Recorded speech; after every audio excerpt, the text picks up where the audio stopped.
Hey guys, welcome to the woods. Another beautiful day. I should count how many in a row it's been. Been a long time. I'm not complaining.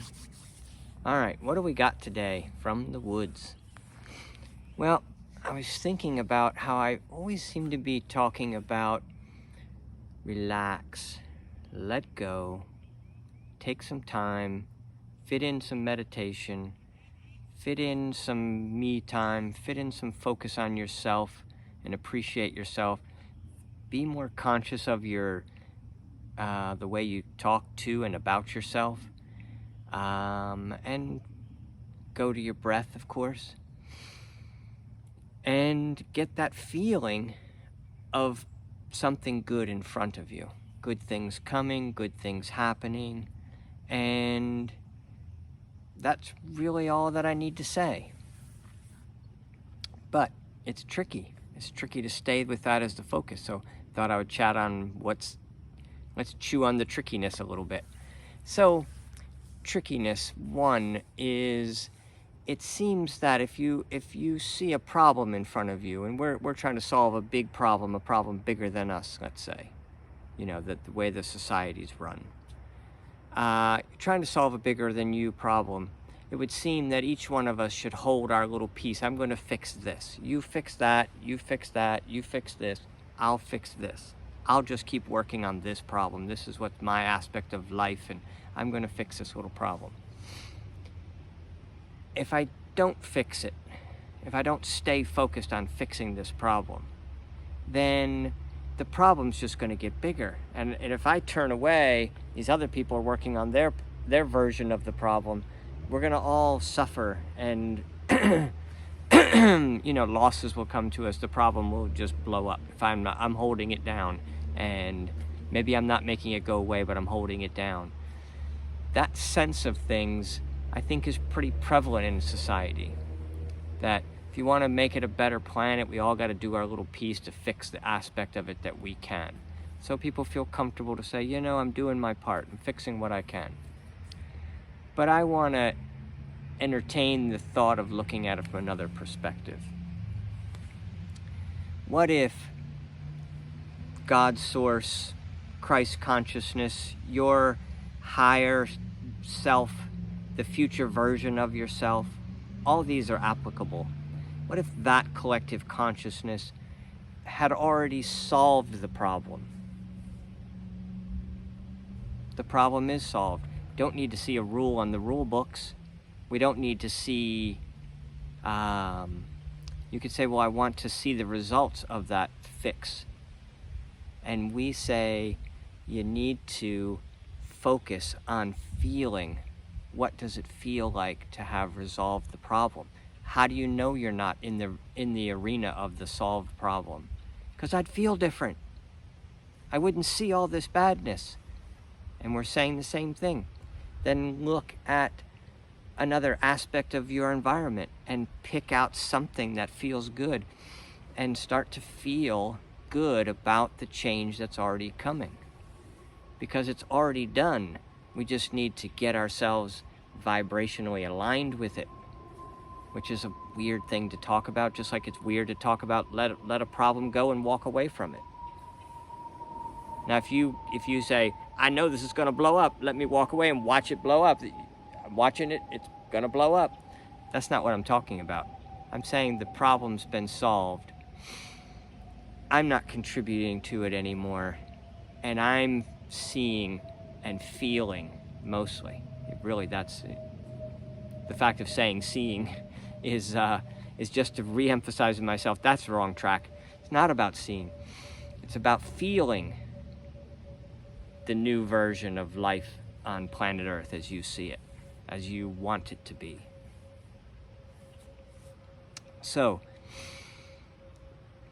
just working on yourself and your own ability to be more tuned in, tapped in, turned on, connected to your higher self, connected to the Christ consciousness, connected to the God source.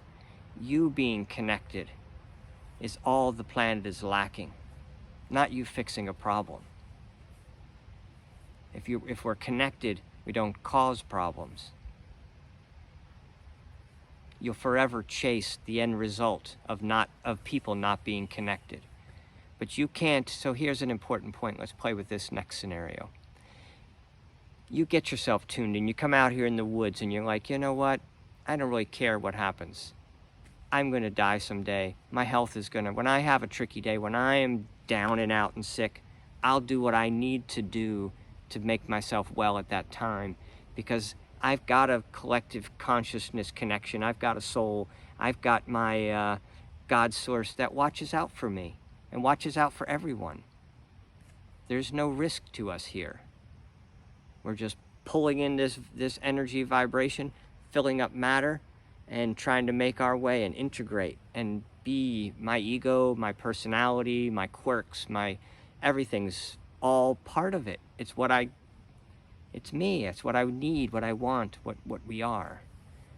So I'm not trying to root something out. There's no evil thing out there I'm trying to win against, and I'll see different things once we're winning the battle. I guess if you saw two battles, good and evil, and you look to see what the results were, that would make sense. Oh, let's see how we're doing so far. No, we're still losing. We're still winning. It's still a nasty battle. There is no battle going on, just in your head.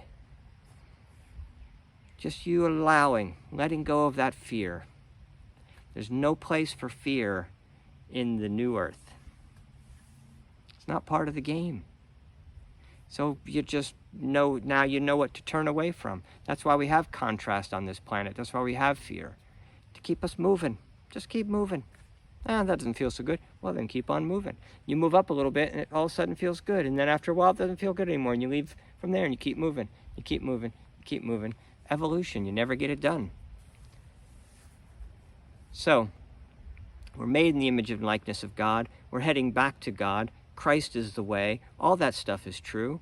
But you don't need to do anything down here. That part we made up. That's the narrative of people walking on the planet.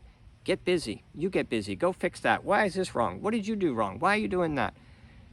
And then you wonder why we get so confused about wondering what to do. You get paralyzed. You can't do anything. So lucky for you, I'm telling you, don't do anything. Just stop, but get sensitive to your emotions. Follow your emotions through the day. Slow down and get sensitive.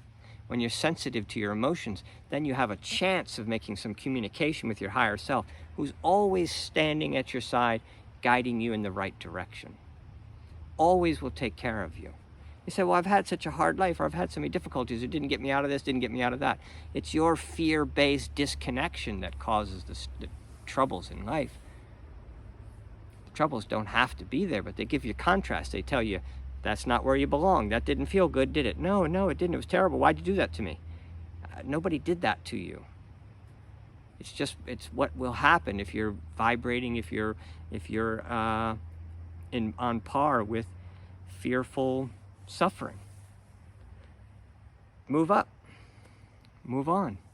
But it takes a little bit of mental discipline. It takes saying, I want to do it. Saying, I want to tune in, because we all have the ability to be tuned in. Your soul, collective consciousness, can't come down here and be in a funk with you and talk you out of it. The same thing would happen. Let's play with a scenario here. You go home. You've been out. I started this story already. You've been out in the woods. You get really tuned in, tapped in, turned on. You go home and you stop at the grocery store on your way. And you bump into somebody there and you start talking to them. And they start talking about, what's going wrong. Well, you know what, this is what happened and this is what happened. And they're down in this funk and you're like, oh, you're used to be my best friend and you're my neighbor and I really want to help you. And so you want to communicate with them. You could get all weird and say, you sound like a lot of fear vibration happening there. When was the last time you've sat down and sat with yourself and meditated? Do you ever focus on anything positive? Did you feel good yesterday? That type of thing. And they just like, what? So you tend to do what you think is a nice thing and you come down to their level. Yeah, it's bad. It's bad for a lot of people. It's bad for, I saw some bad things. Here's my bad story. Now we got some harmony going between the two of us. The problem is I've come down to that fear level and I'm talking about my fear. They're talking about their fear. And now we're very commingled and we've got vibrational harmony, but it's at a very low level. So here's the important part to think about.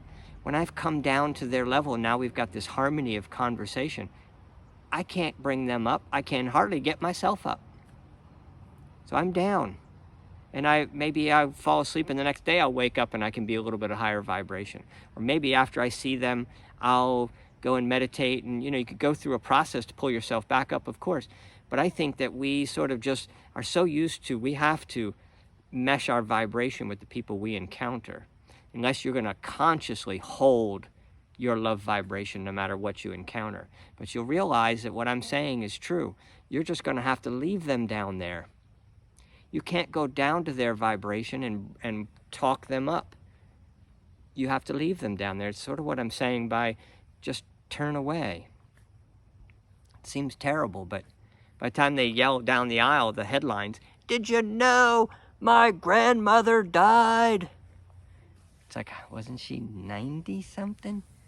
So you got to come down the hallway and go like, "Oh, I'm so sorry." And it's like, "Yeah, and my coworkers, this and that," and 5 people down the line. Anyway, I'm not going to get into details with people because I don't want to be the one yelling anything down the aisle. So, but you get my point, that these people they're going to draw you in with something's going wrong. So that's why I say you're better off not even to hearing it. Not just like, oh, avoid all people around, but people who are going to pull that out of you. Now, here's a little fun trick just to make it easier, because you're not going to run around and be an oddball and like run away from everybody and not see anyone. But what'll happen is you'll get good at this, being connected, and you'll be aware. So when you're listening to somebody down in this low vibration, I like to just focus on my breath. So I'm staying in my meditative state, and I can still have the conversation without meeting the vibration. Not as much symmetry, but I'm okay with that. And I say, yeah, that's tough. It's tough, and it seems unsympathetic, but to go down to their vibration and commingle on all the tragedy going on around us is you're both going to drown now. So anyway, hopefully that makes sense. And I feel like that's a tricky topic. I think that most people sort of struggle with the going within. It seems very self-centered. And, the whole thing of loving on yourself, how could that be important, If you love yourself in this example, you won't come down and set yourself up for a very fearful night and attract all kinds of other fearful people. Oh, there was a point I was going to share, is that when you get up, when you are used to getting yourself up to a higher vibration, feeling the positive things coming in your future, you own those feelings. I know things are coming. I know that the change has already happened. I know that the world already is a better place. I know that suffering has an exit. We can just step through the door and end it. And I know that a lot of people are doing it. And I know that it's easier now than it's ever been. And I know that you wouldn't be listening to this if you didn't already have the ability. You wouldn't be listening to this if you didn't already know this. So I can put away my fear of being too direct about let go of everything that you think you're holding up around you that's going to fall apart if you don't, and just go within and love on yourself. And just focus on your breath and slow it all down and get into the vibration of the most loving feeling you can grab onto at that moment, and just keep grabbing for a more loving feeling, a more loving version of what you see around you, and feel it, own it, and it's yours. And it's done. So anyway, 14 minutes and some seconds. I think we're going to call it a wrap. And, I just wish you luck. I think it's a simple journey, but it takes some commitment. It's easy to fall off you got to fall off, you get back on, fall off, you get back on, fall off, you get back on. It's the way it goes. It's okay. Anyway, you'll just get better and better at it. Actually, it's better to fall off and get back on, because then you know what getting on is all about. That way, when you meet these people who are going to pull you down into the fear vibration, you're like, oh, I know how to pull back up from that. I know how to pull back up from that. I know how to pull back up from that. You've done it. So anyway, all right. Well, love you guys. And, good luck with your journey. We'll talk again tomorrow.